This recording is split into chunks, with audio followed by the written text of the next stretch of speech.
We now proceed, and we could tell you that Ukrainian Americans have significance and been successful in America, and we can tell you that every day, but we have a living example of success with Congresswoman Victoria Spartz, born in Ukraine, representing the beautiful state of Indiana. Thank you so much. Sorry for my Yankee accent. But I actually was going to say Jason, but I have a question. We have two Jasons, so I have to say your last names. And so I have quick questions for Mr. Blazakis, if I say it right. Are you aware of any involvement of Wagner Group in Mexico, Central America? The indications I've seen in Wagner in the south of the United States is primarily focused on activities in Venezuela. I'm not as familiar with activities they may be engaged in Mexico City. Okay. Then from you kind of went a little bit, through definitions. What do you believe would be probably the strongest examples of activities that pose a threat to our national security or national security of our nationals? What would be the strongest examples? The Wagner Group is obviously operating in Ukraine, projecting a important fighting force on behalf of the Russian Federation. The United States has a vested interest in preserving Ukraine's sovereignty.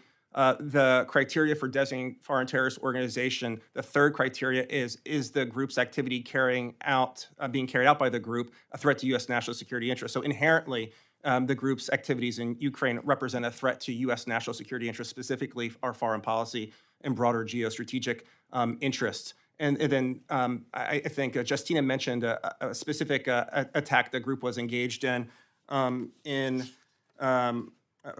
Bambari.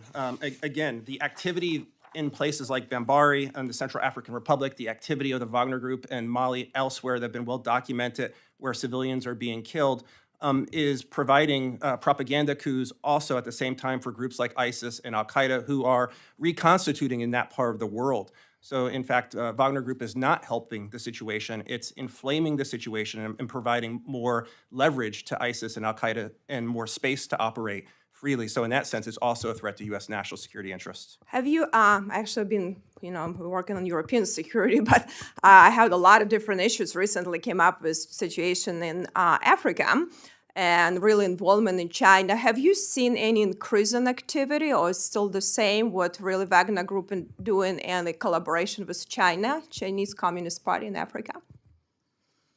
I can't speak to that. Justyna? I haven't seen anything related to China specifically. Certainly in Africa, the threat from Wagner is spreading. They're going into new countries.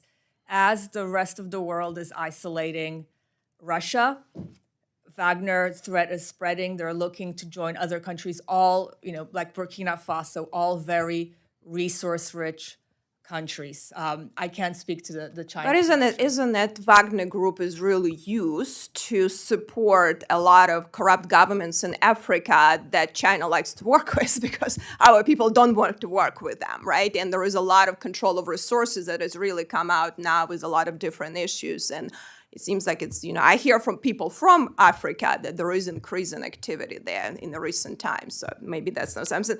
Maybe Justyna, quickly about that. Do you believe designating the Wagner Group as FTO would have some allowed to have, because we have so many loopholes in different sanctions, would it allow then to maybe close some loopholes or make it harder or better enforcement that Russia is doing in this enforcement of sanctions against Russia?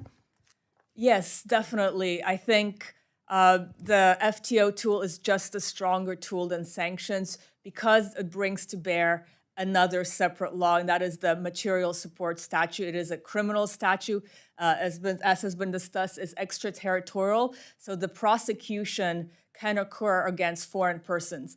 For just sanctions, there are really limits on jurisdictions. The conduct has to be in the U.S., or it has to be by a U.S. person. So the jurisdictional limits are more significant with an IPA designation, as strong as it is. It's just not as strong as an FTO designation. Right. And maybe Samson, any of you could comment, maybe Jason, have you seen, because it seems like have they seen any ideological or for recruitment or some motivation? Like I could see how they could do it in Serbia, some, propaganda to do actual recruitment, for Wagner Group. I can see it's happening in Africa right now. Russia is doing strong propaganda. I'm sure that also allows some, but have you seen in recruitment using ideological propaganda?